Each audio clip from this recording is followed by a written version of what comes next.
எல்லோரும் இன்புற்றிருப்பதை தவிர வேறொன்றுமறியேன் பராபரமே. எல்லா செல்வங்களையும் பராசக்தி அபிராமி எல்லோருக்கும் தந்தருள வேண்டும். நம்மளுடைய வாழ்க்கையில் நினைக்கக்கூடிய எந்த ஒரு விஷயமாக இருந்தாலும் அந்த விஷயம் நடப்பதற்கு ஒரே ஒரு சக்தி நமக்கு தேவை. ஒரு சக்தி, ஒரு பவர். அந்த பவர் இருந்ததுன்னா எந்த ஒரு விஷயத்தையும் நம்மளால் ஹேண்டில் பண்ண முடியும். அதே துஷ்ட சக்தியாக இருந்தால் ஒரு விஷயத்தை நம்மளால் செயல்படுத்தவே முடியாது. அதே நமக்கு இஷ்ட சக்தியாக இருந்தால் அந்த விஷயத்தை செயல்படுத்த முடியும். இப்போ உதாரணம், ஏதாவது ஒரு வார்த்தையை அம்மா சொன்னால் நமக்கு ரொம்ப கோபமாக இருக்கும், அப்பா சொன்னால் ஆறுதலாக இருக்கும், நண்பர்கள் சொன்னால் ரொம்ப சூப்பராக இருக்கும். அதே ஒரு வார்த்தை அம்மா சொன்னால் சூப்பராக இருக்கும், நண்பர்கள் சொன்னால் பிடிக்காது, அப்பா சொன்னால் சுத்தமாக பிடிக்காது. ஆனால் வார்த்தை ஒன்று தான், அது யாருக்கிட்டேருந்து வருது அப்படிங்கிறது தான் ரொம்ப முக்கியம். நம்ம வாழ்க்கையில் பல பிரச்சனைகளை உண்டு பண்ணுறதே என்னென்னா, ஏதோ ஒரு பவர், ஏதோ ஒரு சக்தி அந்த நேரத்தில் நம்மளை லைஃப்பை மாற்றி விட்டுரும். காலையில் பொழுது முடிஞ்சு எழுந்திருக்கிறோம், விடியுது, நிறைய பேரோட வாழ்க்கை விடியாமல் கூட போகும். என்னன்னு கேட்டால், நல்லா தான் சார் நினச்சேன், நல்லது தான் சார் நினச்சேன், நான் இது மாதிரிலாம் நடக்கும்னு எதிர்பார்க்கவே இல்லைன்னு ஈவினிங் சொல்லுவாங்க. நான் சாதாரணமாக தான் சார் இந்த ஃபோனில் பேசினேன், சாதாரணமாக தான் சார் இந்த எஸ்எம்எஸ் அனுப்பினேன், சாதாரணமாக தான் சார் நான் இந்த விஷயத்தை பார்த்தேன், சாதாரணமாக தான் சார் நான் நடந்தேன், இப்படி போகும் நான் எதிர்பார்க்கவே இல்லை அப்படின்வாங்க. அப்போ நமக்கு சரின்னு பட்டது யாருக்கோ ஒருத்தவங்களுக்கு தவறுன்னு பட்டிருக்கு, அதனால் பிரச்சனை பெருசாக இருக்குது. அப்புறமா அவங்க தவறுன்னு பட்டதுனால நம்ம அதை திருப்பி யோசித்து பார்க்கும்போது, செஞ்சுருக்கக்கூடாது, இது என் மேலே தான் மிஸ்டேக்கு அப்படின்னு நம்ம மனசே திருப்பி ஒரு ரவுண்டு நம்மள்கிட்ட சொல்லும். இது மாதிரி ஏன் நமக்கு பல ஆப்பர்ச்சுனிட்டிஸ் மிஸ் ஆகுது, நல்ல மனிதர்களை இழக்கிறோம், நமக்கு நடக்கிற ஏன் விஷயங்களுக்கு நாமே ஜபாத் வேறு ஆகிறோம், பொறுப்பாகிறோம். ஆனால் எடுத்த உடனே அது நமக்கு தான் நாம் பொறுப்புன்னு நமக்கு தோணாது. எல்லாமே சரியாக பட்டிருக்கும், பிறகு தான் அது பொறுப்பாக இருக்கும். இது எப்படி? நாம் தான் ஒரே ஆள் தானே, நம்ம என்ன டபுள் கேரக்டராக நடிக்கிறோம்? நம்ம ஒரு படத்துலலாம் நடிக்கிற மாதிரி டபுள் ஆக்ஷன் அதெல்லாம் இல்லையே. அப்போ நம்ம ஒரு விஷயத்தை ஏற்றுக்கிறோம், கரெக்டாக இருக்குது, அதே இன்னொரு விஷயத்தை ஏற்றுக்க முடியல இன்னொரு நேரத்தில், அப்புறம் திருப்பி நமக்குள்ளே நம்ம மன்னிப்பு கேட்டுக்கிறோம். இப்படியே பல பிரச்சனைகளை சந்தித்து பல விஷயங்களை இழந்து நல்ல நேரத்தில் கைகூடுற நேரத்தில் வார்த்தையை விட்டு வகையாக சிக்கினவங்க எத்தனை பேர் இருக்கும் யோசிச்சு பாருங்கள். எத்தனை ஆப்பர்ச்சுனிட்டிஸை மிஸ் பண்ணியிருக்கிறோம். உடனே நம்ம என்ன பண்ணுவோம், என்ன ஆச்சுன்னே தெரில சார், இனிமேல் இந்த பொழப்பே வேணாம். தொழிலை வெறுக்கிறவங்க உண்டு, குடும்பத்தை வெறுக்கிறவங்க உண்டு, தன்னை அனாதை போல் பாவித்து கொள்ளக்கூடியவர்களும் உண்டு. இனிமேல் இந்த உலகத்தில் யாருக்கும் எந்த உதவியுமே செய்யக்கூடாது, நான் இப்படி நினச்சி அதை செய்யலை அப்படின்னு நம்மளை நாமளே திட்டமிடுறதுன்னு கூட தெரியாமல் குழம்பி நிற்போம். இதுக்கெல்லாம் காரணம் ஒன்றே ஒன்று தான், ஏதோ ஒரு சக்தி, கிரகத்துடைய தன்மை நம்மளை மாற்றுது. அப்படி எந்த கிரகம் நமக்கு சாதகமாக இருந்தால், எந்தெந்த கிரகம் சாதகமாக இருந்தால் நமக்கு நல்லது நடக்கும், எந்தெந்த கிரகம் சாதகமாக இல்லைன்னா நாம் வாயை பொத்தின்னு இருக்கணும் அப்படிங்கிறத பற்றி தான் இன்றைக்கி பேச போகிறோம். இது ஒரு அவேர்னஸ் வீடியோ தான். கண்டிப்பாக நம்ம வாழ்க்கையில் அதுக்கு என்ன பரிகாரம் பண்ணிக்கணும், எந்த கிரகம் சாதகமாக இருந்தால் நம்ம பேசுகிறதெல்லாம் ஓகே ஆகும், எந்த கிரகம் சாதகமாக இல்லைன்னா நம்ம பேசுகிறதெல்லாம் ஆப்போசிட் ஆகும். ஒவ்வொரு ராசிக்கும் ஒவ்வொரு கிரக மாற்றங்கள் ஏற்படும், நல்ல கவனிங்க. அடுத்தது அதுக்கு என்ன பரிகாரம் பார்க்கலாமா? வாங்க. உள்ளத்தில் நல்ல உள்ளம் உறங்காதென்பது வல்லவன் வகுத்ததடா அப்படின்னு ஒரு பாடலே இருக்கு. ஒரு நல்ல உள்ளம் அப்படிங்கிறது உறங்காது. அப்போ நல்ல மனிதர்களுக்குள்ளே வரக்கூடிய சிந்தனை உறங்காது. அதே கெட்ட மனிதர்களுக்கு வரக்கூடிய சிந்தனை எல்லாம் படாத பாடுபடுத்தும். இந்த கெட்டவர்கள்னு ஒரு 3 பேர் இருக்கிறாங்க. எஸ், கடகராசிக்கு தான் பேசிக்கிட்டு இருக்கிறேன். கடகராசியில் பிறந்த என் உறவுகளே, உங்கள் உள்ளத்தில் இருக்கக்கூடிய சிந்தனை என்னைக்கும் ஒளி பெறும், அது ஒளி இழக்காது. அப்போ ஒளி பெறணும் அப்படின்னா கொஞ்சம் வெயிட் பண்ணணும். அதில் 3 நட்சத்திரக்காரங்களோட கொஞ்சம் கூட நம்ம செட் ஆகாது. 3 நட்சத்திரத்தன்னைக்கு ஏதாவது செஞ்சாலும் நமக்கு பெரிய சிரமம்.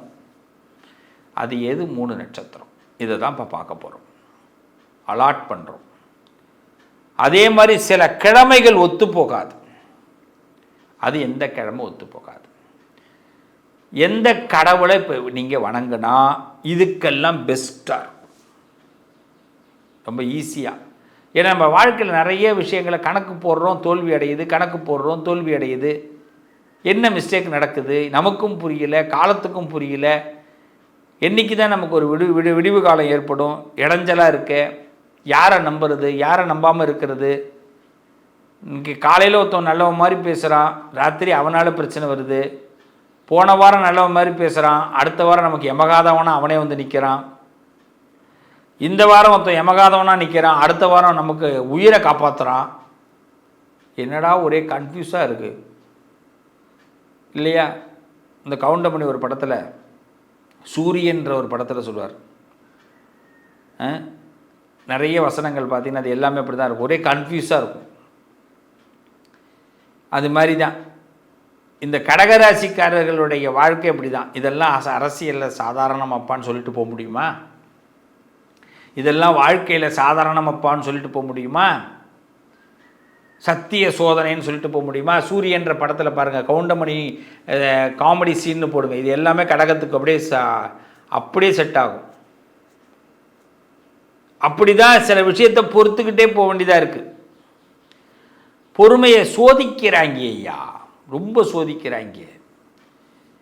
இப்போ இவங்கிற மாதிரி ஆள்லாம் என்ன பண்ணுறது? எங்கே போய் முறையிடுறது? எஸ், கடகராசிக்காரர்கள் முறையிடக்கூடிய தெய்வம் முருகபெருமான். முருகபெருமான்கிட்ட மட்டும்தான் நீங்கள் முறையிட முடியும். டைரக்ட்லி முருகன் தான், சுப்பிரமணிய சுவாமி தான். நீங்கள் வந்து திருச்செந்தூரோ திருத்தணியோ பழமுதிர்ச்சோலையோ பழனியோ நீங்கள் வந்து சுவாமி மலையோ திருப்பரங்குன்றமோ நீங்கள் வந்து போய் தான் சாமி கும்பிடணும் இல்லை. முருகனை நினச்சாலே போதும், முருகனை நினச்சாலே போதும்.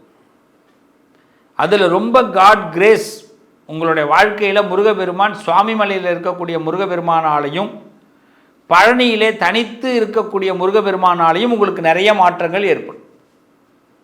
கடகராசியுடைய பெரிய மாற்றத்தை இந்த 2 ஸ்தலங்கள் கண்டிப்பாக கொடுக்கும். உங்கள் வாழ்க்கையில் ஏதோ ஒரு நல்லது அந்த ஸ்தலங்கள் மூலமாக நடந்தே தீரும். ஒருத்தவங்களை சந்திச்சிங்கன்னா கூட அவங்களுக்கு வந்து அந்த கோயிலுக்கும் அவங்களுக்கும் ஒரு தொடர்பு இருக்கும்.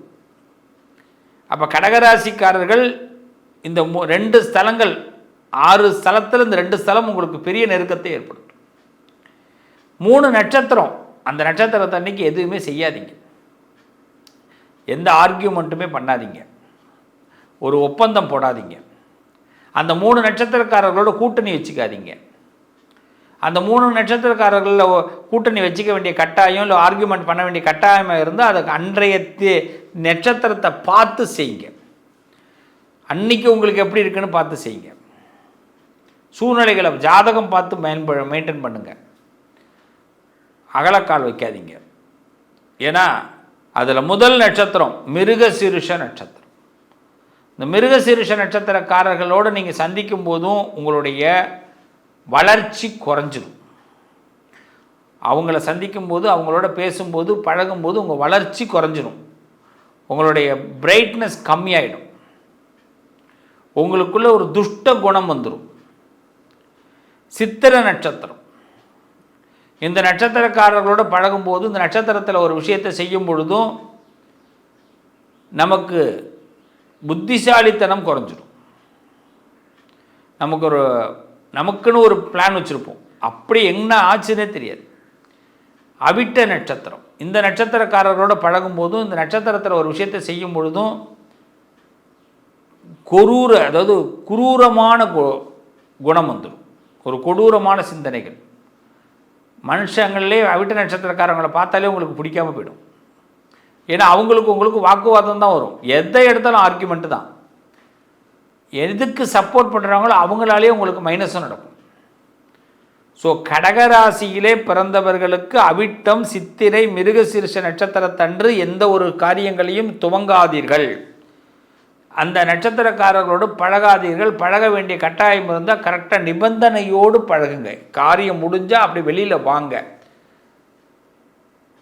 விளங்குதா? அது மாதிரி பார்த்திங்கன்னா செவ்வாய்க்கிழமை அவசியம் எந்த காரியங்களையும் ஈடுபடாதீங்க. செட் ஆகாது. செவ்வாய் வருவாயை கொடுக்கும். ஆனால் உங்களுக்கு செவ்வாய் உடல் சம்பந்தமான பிரச்சனைகளை ஏற்படுத்தும். ஸ்கின் ப்ராப்ளம், கண்ணு சம்பந்தமான ப்ராப்ளம், பிளட்டு சம்பந்தமான ப்ராப்ளம், நரம்பு சம்பந்தமான ப்ராப்ளத்தை ஏற்படுத்தும். செவ்வாய்க்கிழமைக்கு முடிஞ்சதுன்னா வைத்தீஸ்வரன் கோயில்னு சொல்லுவாங்க. அந்த ஊரில் போயிட்டு முருகப்பெருமான் செல்வமுத்து குமார சுவாமின்னு அங்கே இருப்பார். அவரை வழிபாடு பண்ணுங்கள். வைத்தியரோகநாதர்னு சுவாமியோடைய பேர், அம்பாளுடைய பேர் தையல் நாயகின்னு சொல்லுவாங்க. அடிப்பிரதட்சணம்னு சொல்லுவாங்க. வாய்ப்பு கிடைச்சா செஞ்சு பாருங்கள். கடகராசிக்காரர்களுக்கு மிகப்பெரிய மாற்றம் அந்த இடத்துல ஏற்படும். அடிப்பிரதட்சணம் பண்ணுங்கள். அப்போ உங்கள் வாழ்க்கையில் இந்த நட்சத்திரத்தன்னைக்கு கவனமாக இருக்கணும். இந்த நட்சத்திரக்காரரோடு கவனமாக இருக்கணும். இந்த பரிகாரத்தை செய்யுங்க, நல்லது நடக்கும். எந்த நட்சத்திரம் உங்களுக்கு பெஸ்ட்டாக இருக்குங்கிறத, எந்த நட்சத்திரத்தில் துவங்கினா நல்லா இருக்குங்கிறத நான் அடுத்த பதிவில் சொல்கிறேன். இப்போது என்னுடைய சூழ்நிலைக்கு எந்த நட்சத்திரத்தை ஏற்றுக்கலாம் அப்படின்னீங்கன்னா, உங்களுடைய ஜென்ம நட்சத்திரமான பூசம், ஆயில்யம், புனர்பூசம், பூசம், ஆயில்யம், இந்த 3 நட்சத்திரத்தை ஏற்றுக்குங்க. அன்றைய தினத்தில் செய்கிற விஷயங்கள் உங்களுக்கு செட் ஆகிடும். ஆப்போசிட்டிங்கிறது மிருகசீரிஷம், சித்திரை, அவிட்டம். எந்த நட்சத்திரம் ரொம்ப பெஸ்ட்டாக இருக்கும் அப்படிங்கிறது அடுத்த பதிவில் நான் உங்களுக்கு சொல்கிறேன்.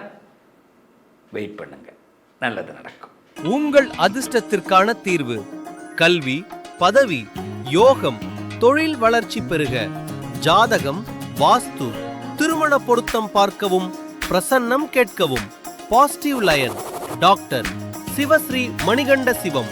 தொடர்பு கொள்ள வேண்டிய வாட்ஸ்அப் எண் 7904137178.